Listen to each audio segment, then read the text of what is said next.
Cabe destacar que la comparación de dos géneros musicales o más nunca y bajo ningún contexto debería generar cierto tipo de molestia, ya que se está asumiendo que algún género es mayor al otro, y dentro de una rama tan subjetiva como la es el arte, no cabe esta idea. Bienvenidos al video de la semana, del mes o del año. Hoy estamos acá celebrando los 1000 suscriptores del canal.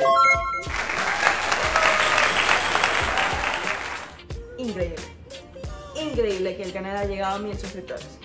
Así que, en conmemoración a eso, quise hacer un video un poco distinto. Pues, acá estamos, vamos a comenzar de una vez.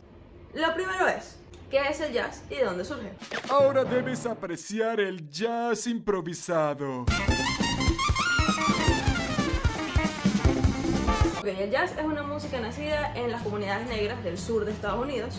Aquí lo ven en el mapa, gracias a Wikipedia por las imágenes. Está inspirada e influenciada, viene de allí, de géneros como el gospel, el blues, las work songs y el soul, por supuesto. Tenemos que recordar que el jazz, en su raíz como género, siempre presentaba una crítica social y una crítica hacia el racismo principalmente. Estuvo muy marcado desde el principio del jazz su activismo social. In the southern breeze. Tiene una base rítmica de swing y desde sus inicios hasta los años 50 aproximadamente siempre se observaba como un género de entretenimiento, se veía como un género hot, es decir, era picante. Siempre se hablaba de que su baile para el momento de los años 50 era un baile extremadamente...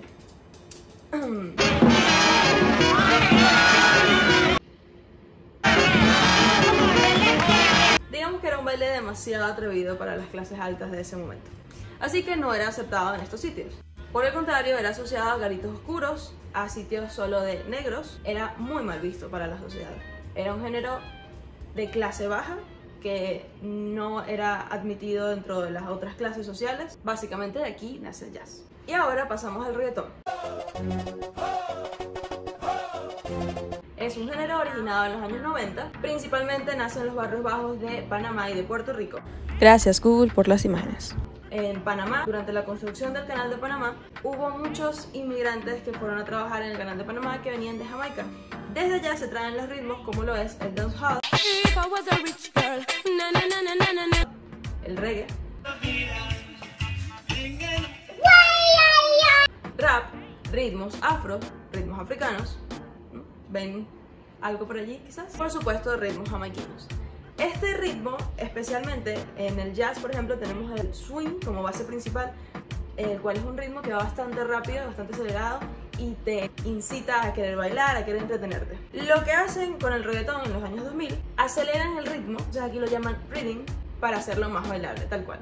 Además, tiene una base rítmica de dembow, su base también viene de un ritmo sincopado, como el jazz, y es producido todo electrónicamente. Aquí sí hay una gran diferencia entre el jazz y el reggaetón. En su principio el jazz es básico, que contiene todos sus instrumentos de orquesta, porque además hay que ubicarnos en el tiempo y espacio en que el jazz viene de los años 20, ni siquiera se existía la idea de producir sonidos musicales electrónicos. Y el reggaetón nace a partir del año 2000, en el que nos da la magia de la electrónica, de las computadoras, comenzamos a experimentar con ello. Así que no me parece nada raro que un género que venga de tantos años por atrás surja principalmente de instrumentos físicos y se acopla a la sociedad actual, ¿no? Que acá hay una gran cantidad de información que saqué de un trabajo del señor Juan Sebastián Ochoa. El trabajo se titula Los discursos de la superioridad del jazz frente a otras músicas populares contemporáneas. Este señor, Juan Sebastián Ochoa, nos coloca unos puntos de comparación para legitimar un género. Son puntos que están desde un punto de vista correcto e incorrecto. Todo esto dentro de grandes comillas. Puntos como el espíritu versus la naturaleza. En su momento, el jazz se veía como un género que estaba alejado totalmente de todo lo que era santo y de todo lo que era perfecto, virginal, etc. Todo esto gracias también al cristianismo, que estaba en su auge en ese momento, y los tabúes que siempre hasta hoy día mantenemos. Recordemos como ejemplo que en el jazz se utilizan muchas tensiones armónicas y melódicas, entre ellas por ejemplo el tritono, que es una separación en donde hay 3 tonos entre cada nota, y este es un sonido bastante particular. que en su momento a la iglesia, la religión y a la música clásica no les gustó, así que pues para ellos era música del demonio. Tenemos que recordar que el jazz estaba siendo comparado con la música clásica. Pequeño paréntesis de la Clay del futuro. Se entiende que el término música clásica genera muchos problemas en la sociedad actual, ya que primero lo que conocemos como música clásica es desde un punto de vista eurocentrista. Además, la música clásica tampoco encaja con el periodo del clasicismo y se entiende que hay muchos términos que se están utilizando actualmente, como por ejemplo música de conservatorio o música sinfónica, pero para efectos de este video la vamos a llamar música clásica para que sea más entendible para todo el mundo y fin. La música clásica tenía unos aspectos básicos que fueron los que hicieron que este género a nivel mundial se haya legitimado como lo es. Principalmente viene de un imperio. Segundo, tiene una cantidad de años que lo legitima, lo cual sucedió con el jazz y ha sucedido con muchos géneros a nivel de historia. Además, en su momento la música escrita se veía como música de mayor nivel. ¡Esto es arte! ¡Aprécienlo! Todo lo que estuviese escrito en papel se veía alejado de la mano del hombre. El hombre en ese momento era sinónimo de pecado. Por lo cual, toda la música que se leía desde una partitura concebía una idea de que la persona que ejecutaba el instrumento era letrado, era más inteligente, tenía un nivel más alto de vida y que había sido educado, y además el papel endiosaba a los compositores. La música clásica se basaba en que todo lo que está escrito es perfecto y lo tienes que tocar exactamente igual. Entonces cuando llega el jazz, esta idea se desmonta completamente. Empieza la improvisación, que tenemos que recordar que es un punto clave del jazz. Sin improvisación, básicamente no hay jazz. Cuando llega la improvisación, se ve como lo más sucio del mundo. Están los compositores acá, con su papel perfecto, y llega otra persona a empezar a tocar notas que ni existen aquí, ni piensan existir, se adelantan los tiempos, se atrasan los tiempos, no entra en el compás como es, no lleva el ritmo como es, de repente te cambia el ritmo, te lo hace mucho más rápido, la gente empieza a bailar. Esto es un desastre. You're not stupid. Jazz is stupid. Jazz is stupid! I mean, just play the right notes! I know. Tomar en cuenta también que la música instrumental siempre han tenido un punto de vista más alto que la música cantada, y las raíces del jazz es la música cantada, así que esto es otro punto negativo que tenía el jazz. Con esto solo dejamos en claro toda la visión negativa que se tenía hacia el jazz. El jazz era un género de clase baja. Ahora, llega un punto importante en el que todo esto cambia y mágicamente aparece una palabra clave aquí que es blanquear. Esto es básicamente la fórmula.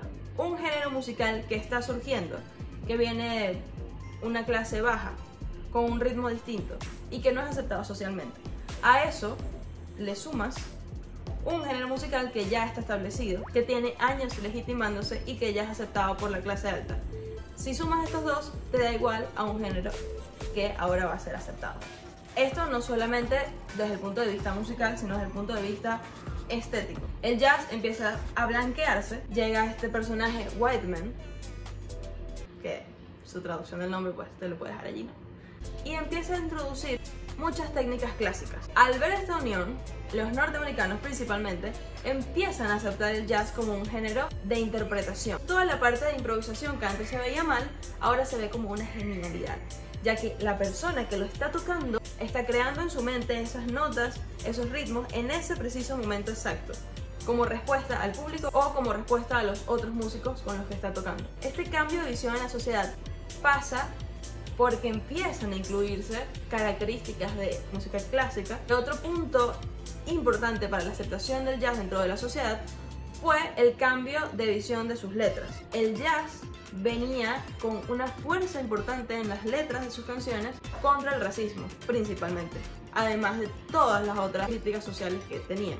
Cuando el jazz empieza a escucharse en otros sitios, empieza a volverse más adecuado para todo público y empieza a tocar temas más como el amor, como el desamor.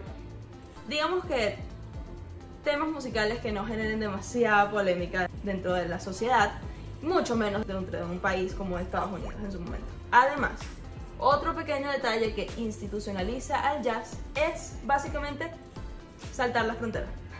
Recordemos que en este momento, en los años 50, Estados Unidos es sinónimo de modernidad. Entonces, cuando el jazz llega a países de Sudamérica como lo son por ejemplo Colombia, era visto como un género moderno, era admirado. Todo lo que tenía que ver con el jazz significaba modernidad, significaba algo nuevo, significaba genialidad, significaba un montón de asociaciones positivas y admirables. Mientras que el jazz en su propio país se veía como un género pobre, básicamente. El jazz se empieza a considerar como una música compleja debido a la ampliación armónica de la estructura básica de los acordes dentro de la armonía occidental. ¡Wow! Es decir, empezamos a agregar séptimas, treceavas, onceavas, novenas. Esto hablando dentro de un punto más técnico y teórico de la música. Aquí ya dejamos en claro cómo el jazz se va viendo alejado cada vez más de su contexto social que la justificó desde un principio y aparece cada vez más institucionalizada y academizada. Ahora vengo con el más grande spoiler de todo esto. Esto también sucedió en un montón de géneros. Sucedió con la salsa, un ejemplo es Rubén Blades, que empezó a utilizar cuerdas y música clásica dentro del género de salsa. Tenemos el rock con los Beatles, por ejemplo, quienes también aplicaron exactamente la misma fórmula, colocaron música blanca, colocaron videos un poco más apropiados para todo el público. Con el ejemplo del rock también observamos un gran cambio del rock clásico hasta el rock como Pink Floyd. Empieza a ser un rock más contemplativo, con letras más intensas y puedes escuchar gente seria, cuando las raíces del rock son sexo, drogas y alcohol. También sucedió con el merengue, como por ejemplo Juan Luis Guerra lo aplica con sus temas, su ampliación armónica dentro de los coros. Y aquí vamos a un punto sumamente interesante, que es el cambio que tuvo el jazz desde ser un género bajo hasta ser un género blanqueado y aceptado por la sociedad, hasta ser un género que blanquea. Porque, escuchen esto, ahora pasamos a un momento de la historia en la cual el jazz es un género que puedes aplicarlo dentro de la fórmula que vimos anteriormente. Ya no es el género que es influenciado por otro para ser mejor. Ahora es el género que influencia a otros para hacerlo mejor. Un ejemplo muy claro de cómo el jazz está siendo un género que blanquea a otros géneros musicales es el ejemplo del Latin Jazz, que no es más que salsa con algunas técnicas o características del jazz. Entonces acá observamos cómo este género, la salsa principalmente, pasa de ser un género que se escucha en plazas, con gente bailando, gente disfrutando la música, gente viviendo ese entretenimiento, y cuando lo colocamos como Latin Jazz, pasa a ser un género que va a ser escuchado en una sala de conciertos, donde la gente va a estar sentada únicamente contemplando al género musical. En este caso, cualquier ampliación armónica o cualquier parte de improvisación o cualquier momento en el que metas un ritmo swing dentro de una canción pasa a ser aceptada por la sociedad porque viene de un género que ya tuvo una serie de cambios, que fue institucionalizada a través de años y pues ahora la observamos como esto. Que además un cambio muy fuerte es el punto de vista de cómo pasó de ser visto de una música cantada, que es de donde viene, a ser ahora visto como una música instrumental. Que los sinónimos que tenemos dentro de nuestra cabeza como jazz son los que suenan en los ascensores y los que suenan en cafés aburridos. Y no, eso no es jazz, por favor. Ahora, estamos viviendo un punto muy interesante dentro de la historia musical, que es un momento en el que un género como lo es el reggaetón empieza a ser blanqueado, empieza a tornarse élite, poco a poco. Recordemos que el jazz, como en su momento fue denigrado por varias características, el reggaetón también tiene sus características cuando se ha sido denigrado actualmente, principalmente porque viene de barrios bajos, tiene letras sexistas. Se habla de que hay un virtuosismo que existe en otros géneros musicales al tocar instrumentos físicos que no existe dentro del reggaetón, ya que se utilizan instrumentos electrónicos, lo cual es bastante debatible, ya que utilizar un DAW y saber cómo crear todos esos instrumentos y todos estos sonidos a través de un programa en una computadora, dentro de mi parecer también tiene su genialidad. Ejemplos de blanqueamiento dentro del género. Podemos observar, por ejemplo, una banda venezolana llamada Lagos, que está conformada por Luis Jiménez y Mr. A on the Beat. Están orientados en el género urbano, utilizando el reggaetón y utilizando el ritmo del dembow como base, pero digamos que de una manera minimalista, utilizando en videos fondos blancos dentro de un estudio en el que ya estos videos no muestran el barrio, no muestran la realidad, no muestran el contexto social que se mostraba antes en las canciones de reggaetón. Ahora pasa a un estudio donde se utiliza un Wurlitzer, que es un instrumento que en su momento se utilizó para temas que ahora son clásicos y bases, por ejemplo Get Back de los Beatles. Vemos cómo estamos legitimando el reggaetón, principalmente cambiando el contexto social, cambiando el video, cambiando la estética del género musical, utilizando instrumentos que se utilizaron en otras canciones o en otros géneros, lo cual también le da un punto más alto, digamos. Como acá el video luce sofisticado y se aleja de la urbanidad, lo cual es propio del género. Además, un ejemplo tan claro como el de Lagos, es muy probable que tus amigos rockeros tengan una apertura mayor a escuchar este género, ya que lo está legitimando un cantante o músico de rock. También lo encontramos en canciones muy nuevas como lo son Saoko de Rosalía, que es, dentro de mi parecer, una genialidad de tema. Como introduce dentro del tema menos de 30 segundos de jazz improvisado con swing muy rápido. También como uno de los temas nuevos del álbum de Bad Bunny, Un verano sin ti, Yo no soy celoso, tiene una clave de bossa un poco minimalista y además tiene el ritmo por debajo del dembow, pero tiene la clave del bossa. Ahora, la pregunta más interesante dentro de todo esto, ya aclarados todos los puntos de comparación y de encuentros que encontramos dentro de los géneros como es el reggaeton y el jazz, cada uno dentro de su contexto, pero ¿será que en algún futuro el reggaetón pasa a ser un género que blanquea? ¿Será que en algún momento llegará otro género musical que no tenemos ni idea de cómo sonará en este momento? Y quizás si a ese género le colocamos un dembow por debajo, pase a ser elitista. No lo sabemos, pero sinceramente el futuro apunta hacia allá. Probablemente no sea dentro de nuestro propio esquema, es decir, no dentro de Sudamérica, ya que como le sucede al jazz, dentro de su propio terreno, en los momentos en los que estaba viviéndolo muy complicado, no era aceptado, fue aceptado cuando pasó fronteras. Así que puede suceder, yo lo veo bastante posible. Tengo que decir que además, dentro de mi pensamiento, el trap es el nuevo punk. Pero eso es otra historia, eso no va para acá. Y bueno chicos, este ha sido todo el video por el día de hoy. Espero les haya gustado, espero hayan visto, así como yo lo vi, tan claro, todos estos puntos de encuentro que tenemos entre los géneros. Si tienen dudas, si tienen comentarios, si tienen preguntas, por favor déjenla en la caja de comentarios. Voy a dejar en la descripción los links de los artículos a los que hice referencia en varias oportunidades. También dejen en los comentarios de qué quieren que trate el próximo tutorial, o si quieren que haga otro tipo de videos como estos, pues déjenlos en los comentarios. Espero les haya gustado muchísimo y 4 cositas que me harían absurdamente feliz. Primero, que se suscriban. Por favor, suscríbete al canal. Segundo, que le des like a este video. Tercero, que comentes. Comenta abajo si te gustó, si quieres otro así, si no quieres otro así. Si te parece absurdo todo lo que estoy diciendo, coméntalo abajo. Cuarto, que compartas este video. Compartiendo este video me ayudas muchísimo. Compartes el link de YouTube a cualquiera de tus amigos y dices, mira qué interesante lo que está diciendo esta pana sobre el reggaetón y el jazz. Cool, ¿no? Y una quinta cosita, que actives la campanita para que YouTube te avise siempre cuando va a ser un próximo video dentro de este canal. Los dejo con algunos bloopers. Por favor, déjenme grabar. Estoy en un país. Continuamos. Vete. Carajito de mí. Nada demasiado extraño por aquí.